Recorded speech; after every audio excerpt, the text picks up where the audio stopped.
He said, pray as you see me pray. Utter these words that you hear me say. Based on the Sunnah, worship Him, just follow them. Assalamu alaikum. New class coming to you every Monday and Wednesdays, taught by Ustad Layla Nashiba, the fiqh of prayer. Every Monday and Wednesday, 9:30 p.m. Eastern. Inshallah, we'll see you there. Streaming on all major platforms. Channel Sunnahfollowers. Wassalat, wassalamala, wa rasulullah. I want to welcome everybody to our series on how to perform the prayers. And tonight we're going to continue our discussion on different rules or regulations regarding prayer in congregation. And just to ask a couple of questions to catch us up to date, who can tell me a man gets more reward praying his voluntary prayers where? A man gets more reward praying his voluntary prayers where? Who can answer that? In his home. Y'all agree with her answer? No. Yeah, his voluntary prayer at home. Good job. No, he got the Sunnah, right? The voluntary. Yes, good job. Mashallah. Everybody else got it right. Exactly. A man gets more reward performing his voluntary prayers at home. And can a man, or should a man, let's put it this way, should a man perform the voluntary prayers with his wife and children? Should he? Yes. Why? Why? Why is it recommended for him to perform the voluntary prayers with his wife and family? Common sense, guys. Why? And he can do it. Yeah, but why should he do it? Why is it recommended? Common sense. A family that prays together stays together. Yeah, but why is it? Why is it recommended though? Exactly, Aya, to teach them how to pray. Exactly. How else can you teach a person how to pray unless you pray with them? And I want you sisters to remember that your husband is your leader. He's held accountable. He's held accountable for what you and the children do. Allah is going to ask him, why didn't you make sure that your wife and children perform their prayers? Why didn't you make sure that they knew how to pray correctly? So it's his job to educate you as to how to perform the prayers correctly. So that's why it's recommended that he pray them with you. Now, what about this? A man gets more reward praying his obligatory prayers where? At the mosque. You guys agree with her answer? She said at the mosque. Yes. Good job. Mashallah. Exactly. The obligatory prayers for the man should be prayed at the mosque. They are more rewarding than praying at home with his wife and kids. But now, what about this? For the Muslim woman, where does her reward lie? Does she get more reward praying at the mosque or praying at home? Praying at home. Good job. What about this? What if you were making Hajj? Would you, as a Muslim woman, get more blessings praying in your hotel room or praying at the Prophet's mosque? Hotel room. Exactly. Your hotel room. Exactly. Exactly. For a Muslim woman, would you get more blessings praying at your local mosque or at the Prophet's mosque in Mecca? A Prophet's mosque in Mecca. No, the correct answer is local. Good job, Aya. As you guys can see, the closer that a woman is to her house, to being in her home, the greater her reward. Y'all understand that? And I want all of you women to understand that our blessings as women and our reward as Muslim women lies in our homes, our bait, the home, not anywhere else. El bait, that's how you say house. El bait, exactly. Comprende maintenant? Okay, good. Yeah, so you get more reward praying in the the home. I'm saying El bait, but the other sister here speaks French and Arabic. Okay? Exactly. And that's what, cause Allah knows his creation better. You know, Allah made it so easy for us women. You know, what about this? Are you sisters getting more reward listening to me at your house or listening to the imam at the mosque? Repeat that question. What? What's the answer? Go say it again. No, repeat that question. Oh, okay. For you Muslim women, do you get more reward listening to me from your home or listening to the imam at the mosque? Going to the mosque, listening to the imam. Which one? Listening to you more. Exactly. No. And why is that? Because you are the one, as a female speaking, giving us more advice. Not so much. Why else? Anybody else? Why is it more?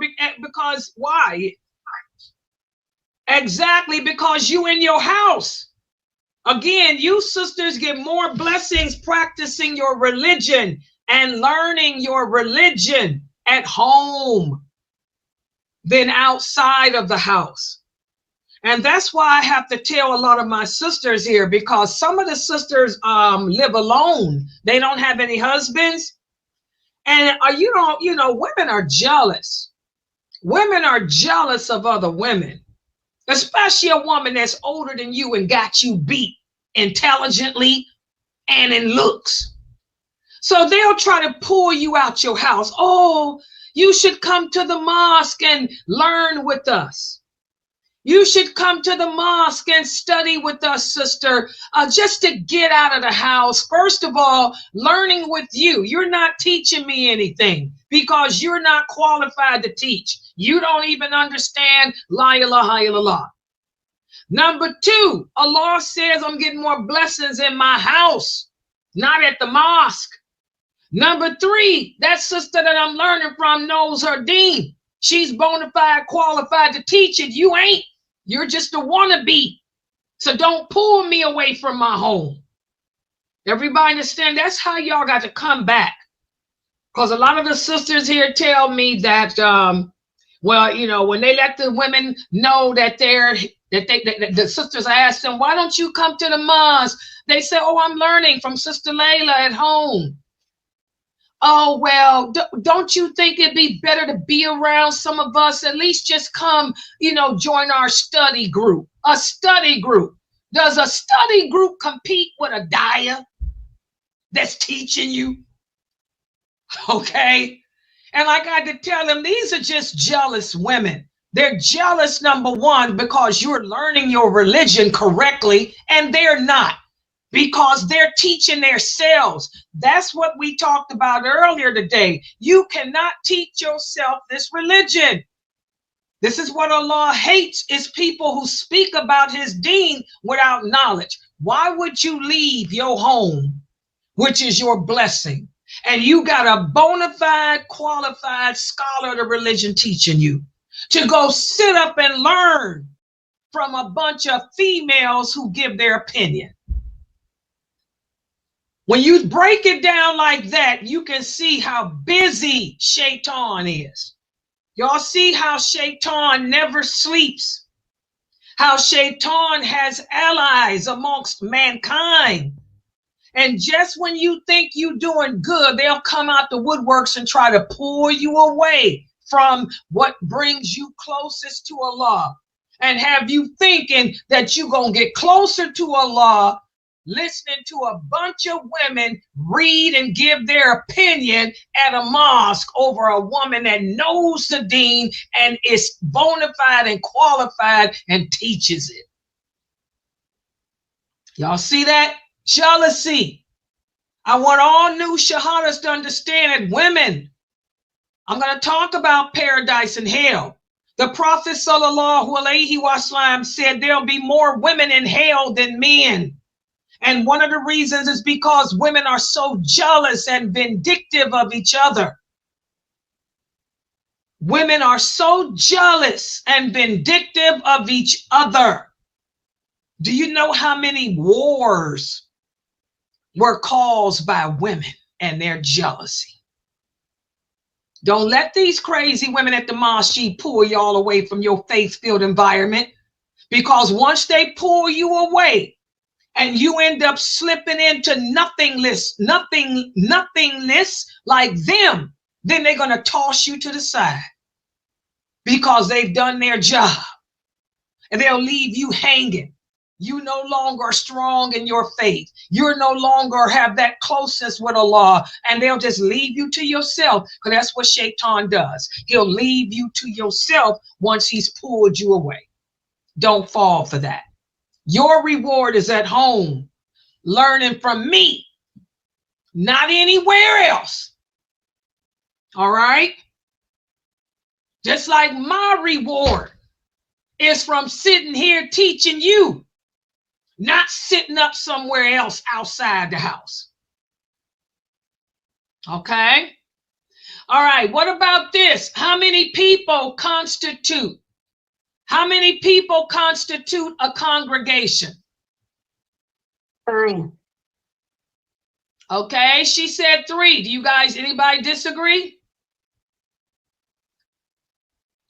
Good job, Sister Aya. Good job on Rumble. The answer is 2. Good job, Carol. 2 people. The Prophet sallallahu alaihi wasallam said, whenever 2 Muslims come together, that's when congregational prayer becomes incumbent upon you. Another hadith, when there are 2 men together in the same town, the same village, then congregational prayer becomes incumbent upon you. So 2 people, 2 men. Everybody got that? You got 2 brothers living in the same city. Y'all better turn somebody's apartment into a mosque. Y'all better make somebody's apartment the place to gather to learn and pray together. Okay? I thought I heard you say 3. Was it for Juma? No, 3 was one hadith, but then the other hadiths were 2. Okay. Okay. The other hadith was different because it's talking about 3 men. 3 men were living together in the same town. And that's when the prophet said, yes, congregational prayer. And that's when he said, whenever there are 2 men or more, then that's when it's incumbent. But the person that asked was asking about 3. Okay? Everybody understand that? 2 people constitute a congregation. That's the minimum. And it makes sense, because if it was 1, that means I'm the only Muslim here. 2 means I ain't the only Muslim. So let's do some prayers together. Let's do some khutbahs. Let's get together and learn about the deen. It makes sense. Remember, we enjoin the good and forbid the evil.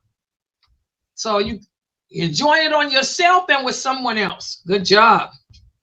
Okay, and what about this? Let me think what else we talked about congregational prayer. When praying behind the imam,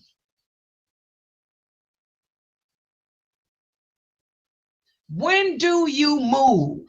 When do you change positions? When the imam moves and then you move? Okay, not really. Anyone else?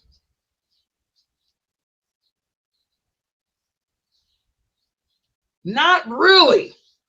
Because how you going to know when he changed positions? You ain't supposed to be looking at him. When he says Allahu Akbar? Exactly. After he pronounces Allahu Akbar, the takbir. Because when you're praying, where are your eyes supposed to be? Who can remember that from another class? When you're making a salat, where are your eyes? Are you supposed to be watching the imam? What if you're in the back row? You can't see him anyway. Where are your eyes? Your eyes are supposed to be on the spot on the floor where your forehead will be. So when the imam says Allahu Akbar, that's when you change positions. You change positions after you hear him say Allahu Akbar, because you're not going to be able to see him anyway unless you're in the front row. Everybody understand that? And now do y'all see why we pray the way we do? A lot of people ask, well, why do we say Allahu Akbar? Now you see what it's for. The takbir signals that I'm changing to another position. And we say it every time we change positions. Everybody got it? Okay, so those are some of the things that we talked about yesterday. Now let me put the PowerPoint up. I want to go over some more points about the congregational prayer. Hold on. Yeah, inshallah, this should open up.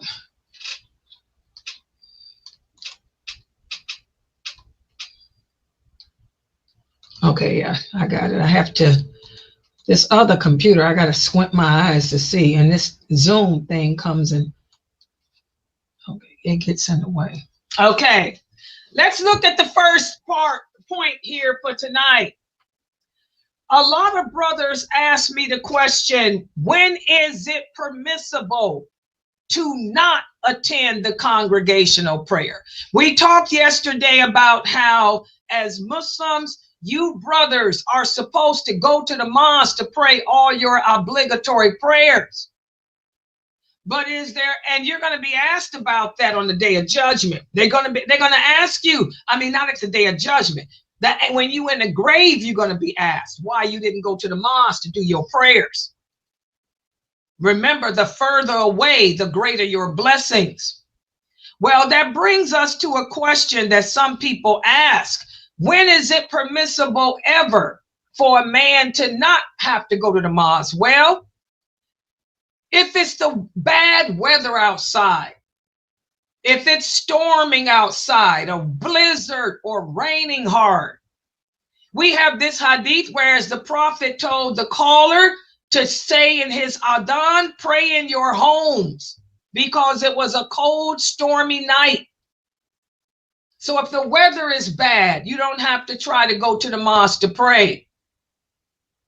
Also, another hadith, one of the companions said we were traveling with the Prophet and it began to rain. So he said, whoever wants may pray where he stops.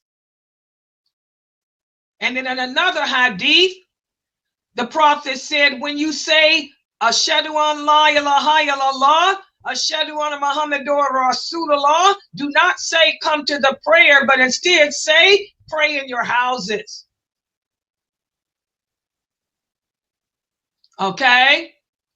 So if the weather is bad outside, you don't have to worry about going to the mosque. Also, in another hadith, the Prophet sallallahu alaihi wasallam said, if the food is presented to you, you don't have to rush to the mosque. You can eat first, even if the prayer has begun. And that makes sense, because if you don't, what's going to happen? You're going to rush and go pray, and you're not going to be thinking about Allah. Your mind is going to be on that food that's sitting at home waiting on you. So, you don't rush to the mosque if the food is ready. Eat the food first and then go.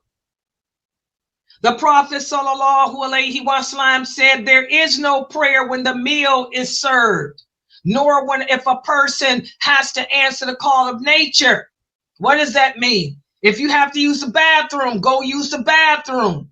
You don't want to go pray and try to hold it. because your prayer is going to be nothing but Bismillah. Hold it, hold it, hold it. Okay? Common sense. So take care of your needs first. As Abu Darda said, one of the companions, he said, it is also a sign of understanding. This is the understanding that the companions had. If a person fulfills his needs first, then go make the prayer and you will have a clear mind. So that's why we eat first. That's why we use the bathroom first. So that way your mind can be clear and you think of nothing and no one but Allah. And now this brings us to another point. A lot of people ask me, who should be the imam of the mosque? Should it be the brother that has the PhD? Should it be the brother that has the longest beard? Should it be the brother, who speaks Arabic? Well, Islam teaches us that the person who should be the leader of the prayer or the imam is the one who has the most knowledge of the Quran. If there are two people who have memorized the same amount of Quran, then the one who has the most knowledge of the Quran and who has the most knowledge of the hadiths. And if there are two people equal in that, then whoever converted to Islam first, or whoever has been Muslim longer. So let's say there are two brothers. Both of them have memorized the entire Quran by heart as far as reciting. And both of them have memorized the hadiths of Bukhari. So then you will look and see who's been Muslim longer. Well, both of them were born Muslim, but brother Abdul is older than the other brother. So since he's older than the other brother, that means he's been Muslim longer. So he would be the imam. Y'all understand? That's how we determine. A PhD ain't got nothing to do with it. Like I told y'all, the Prophet Muhammad couldn't read or write. Abu Bakr, Umar, they didn't have PhDs in Islam. Nowhere does Allah say that knowledge, the most knowledgeable amongst you are the ones who have PhDs. Allah tells us that knowledge, hikmah, understanding is a gift that only comes from Him. So those PhDs, I'm sorry, they don't mean nothing. You can take them and flush them. And that's how I look at them. If you had any sense, you'd have got a PhD in technology, not religion, because hikmah only comes from Allah. I look at it like this. People who go to school to get degrees in Islam, they wasted their time. That's how I look at it. You should have went to school and got a degree as a doctor, an engineer, a nurse or something, so you can make some money and take care of your family, because that's your obligation. All right? So it's based on who has the most knowledge of the Quran, the most knowledge of the Sunnah, or the one who's been Muslim the longest. Where's my dalil? Here's the evidence. By the way, how can you tell if a person is a person of knowledge? When they make comments like I just did about this religion, they have to bring evidence from the Quran or from the hadith to support it. Well, the Prophet sallallahu alaihi wasallam said, if you are 3 in number, then one of you should be the imam. And the one who has the most right to be the imam is the one who is most versed in the Quran. And most versed is the one who has memorized the most Quran. And that's based on the explanation or the understanding given to us by Ibn Salama, who is one of the companions, he said, your imam should be the one who is most versed in the Quran. Y'all see how I did that? I didn't mention no 4 imams. I didn't mention Ibn Taymiyyah. I didn't mention Sheikh Morsi. I didn't mention Sheikh Albani. I mentioned the Prophet Muhammad and his companions. That's the sources of Islam. That's how you can tell if the person know what they're talking about. We also have another hadith, whereas the Prophet sallallahu alaihi wasallam said the imam of the people should be the one who is the most versed in the book of Allah. And if they are equal in their recitation, then the one who is most knowledgeable of my sunnah. And if they are equal in that, then it's the one who converted to Islam first, or became Muslim first, or is Muslim the longest. Y'all see that? And if they are equal in that, then it's the eldest. That's my dalil about the age thing. If we are all born Muslim, most all of us are born Muslim, so who's the oldest? Okay? He said no man should be an imam for another if the other is the leader in his home. What does that mean? If you come to my house, you cannot lead my husband if I had one in prayer.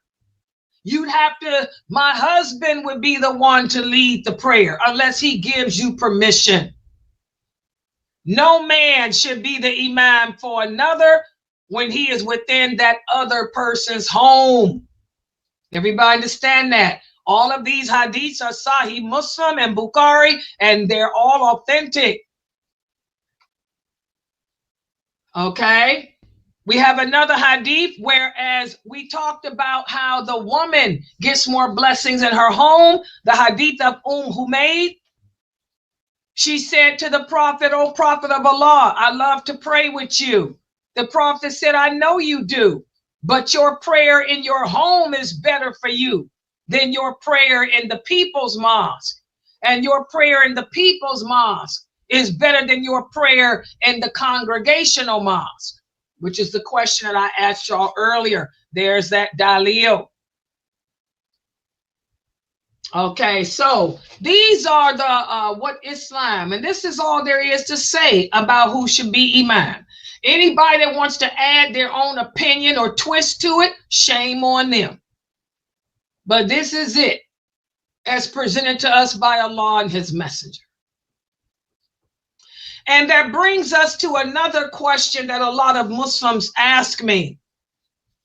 Who can lead the prayer? Well, a young boy can lead the prayer.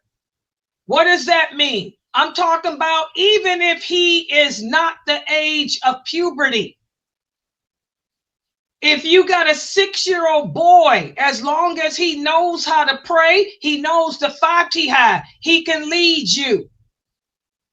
So if your son is 6 or 7 and he knows the Fatiha, he knows how to pray correctly, he can lead you. Also, a blind person can lead you. A person who is standing can lead the people who are sitting. And a person who is sitting can lead those who are standing. What does that mean? Let's say the imam is sitting because he can't pray standing up. He can still lead. Or let's say that you are a person that has to sit down to pray. You can have a person that doesn't have to sit down, that can stand to lead you. Also, a person who is praying an obligatory prayer, he can also lead a person who is praying a voluntary one. Okay? And again, a person that made wudu with tayammum can lead people who made wudu with water. Let's go over all of these things. Well, look at this hadith. This is Ibn Salama. He led the people in prayer. How old was he? He was 6 or 7 years old. He was one of the companions. He led his people in prayer when he was 6 or 7 years old. Also, the Prophet sallallahu alaihi wasallam appointed Maktoum, the blind man, to lead the people in prayer twice in Medina. Also, when the Prophet Muhammad became sick, he prayed behind Abu Bakr while he was sitting. There's all that dalil. And he prayed in his house in a sitting position while those behind him were standing. Remember, I told you that the imam can be sitting and he can still lead you who are standing. Okay? As the prophet said, the imam has been appointed to be followed. If he goes into ruku', then you make it. When he raises his head, you make it. If he prays sitting, then pray sitting behind him, unless he tells you that you don't have to. Okay? We have this hadith where Mu'ad would lead the Isha. He would pray Isha with the Prophet sallallahu alaihi wasallam, and then he go back home to his people and lead them in the Isha prayer. And that was a nafil, or a voluntary. He got a voluntary reward for that, or even though it was a fard prayer for them, because he had already made it. So there's a dalil that I can lead you even if I already prayed that prayer. Okay? We also have this hadith where one of the companions said, I came to the Prophet in the mosque and prayed, and they prayed, and I didn't. And the Prophet asked me, why didn't you pray? And I told him, I prayed in my home and then came here. And the Prophet told the man, when you come to the mosque, pray with the people and it will count as a voluntary prayer for you. There is a dalil for that. Okay, and we spoke yesterday about how the Prophet had led the people in prayer. A man came in late afterwards, and the Prophet asked, is there anyone here who would like to lead him so he can get the reward of praying in congregation? So we have all these hadiths. And also this one here, after the conquest of Mecca, the Prophet led the people in prayer by praying 2 rakats because he was a traveler.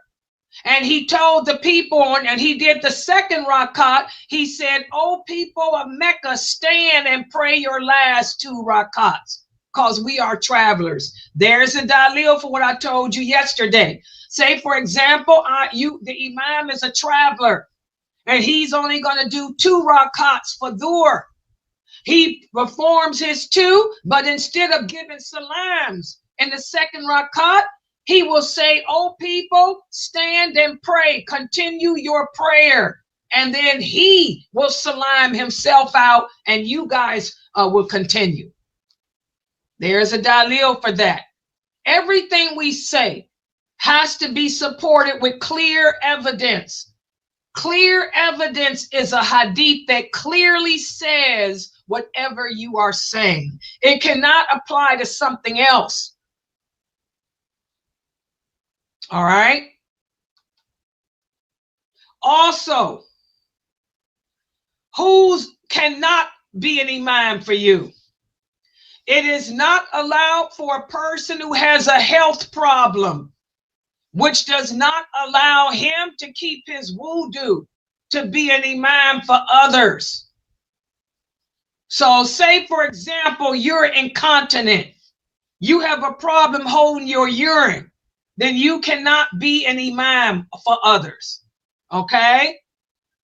Also, this is a question that was asked yesterday. Can a man lead a woman in prayer? Yes, but it is preferred for a woman to have a female imam. But yes, the man could lead his wife. For example, at home, the man can lead his wife and family. But it's preferred for women to have a female imam. For example, Aisha radiallahu anha, She used to lead the women in prayer, her servants in prayer. And she would stand with them in the middle of the front row. Also, Salama would do the same thing. So that's the dalil that a woman can lead other women. What's the evidence that a man can lead the women? This right here. The Prophet sallallahu alaihi wasallam appointed Waraka. He appointed Waraka to go and make the adhan for Aisha, while he instructed her to lead the women of her home in the obligatory prayer. So this shows that a man can make the adhan, and then the woman can lead the women in her home. But of course, these were Aisha's servants. When the Prophet was home, he led Aisha in prayer because he's her husband. Y'all see that? Here's more. Abu Yala. He said that Ubay ibn Ka'b came to the Prophet and said, "O Prophet of Allah, I did something last night." He said, "The women in my house said, you recite and we do not recite. So can you lead us in prayer?" In other words, he said the women, the slaves in his house, they said, "You know the Quran. We don't know it. So lead us in prayer." He said, "So I prayed 8 rakats and I prayed witr with them. Was this okay?" And the Prophet remained silent, which meant it was okay. Whenever the Prophet remained silent, that meant yes, it's acceptable. So there's your other dalil. There's more authentic dalil that a man can lead the women in prayer. And now we get to the big question. How many of you brothers have asked, can you pray behind an innovator? Can an innovator or a person that's evil lead you in prayer? Let's answer it from the hadith. We have this hadith from Imam Bukhari. Ibn Umar, may Allah be pleased with him, he prayed behind al-Hajjaj. Also, Sa'id al-Khudri prayed Salatul Eid behind Marwan. These hadiths are proofs that you can pray behind a person that does bad things. Say, for example, this imam is known as for drinking or smoking weed. Can you pray behind him? Hello? Who said you couldn't? Where's their dalil? We also have this hadith. Ibn Mas'ud prayed 4 rakats of Fajr behind al-Walid ibn Uqba, who used to drink alcohol. And Uthman had him flogged for that. Also another hadith, the companions and their successors prayed behind Ibn Ubayd. Who was Ibn Ubayd? He was accused of being an innovator. So we got to be careful when people tell us things are haram. They have to bring the clear evidence, because otherwise they're going to get knocked out like I just knocked out all those brothers who told y'all that y'all cannot pray behind a sinful person or an innovator. These hadiths are all authentic. So even though it's lawful, of course, if you don't have to, if you can get around it, then you can get around it. But it's still lawful. We have this authentic hadith here. Ibn Khalid. Ibn Khalid tells us that a man was leading the people in prayer and he spit in the direction of the Qibla. The Prophet Muhammad saw him do it. And when he was done leading them, the Prophet told the people, don't let him lead you in prayer no more. Find somebody else. Later, the man wanted to lead the people in prayer again, but they stopped him. They told him that the Prophet told us not to pray behind you. So the man went to the Prophet and said, is that true? The Prophet said, yes, because you offended Allah and you offended me when you spit. So this hadith shows, and all of these hadiths are authentic, they show that even though it is permissible to pray behind an innovator, even though it is permissible to pray behind a person that commits a sin, if you can get out of it or find somebody else to lead you, you should. That's what this is telling you. Because the people were able to appoint somebody else to lead them other than him. Okay? But can I tell you, because you prayed behind a heretic, that your prayer is not accepted? No, it is. Because the companions were in situations where they prayed behind heretics. The companions were in situations where they prayed behind known sinners. Like I tell you guys, there is nothing that we are doing on earth today that these companions have not already done. We just got to learn this religion correctly and stop listening to people give us answers that are based on their opinions instead of answers that are based on the two sources of Islam, which are the Quran and the authentic hadith.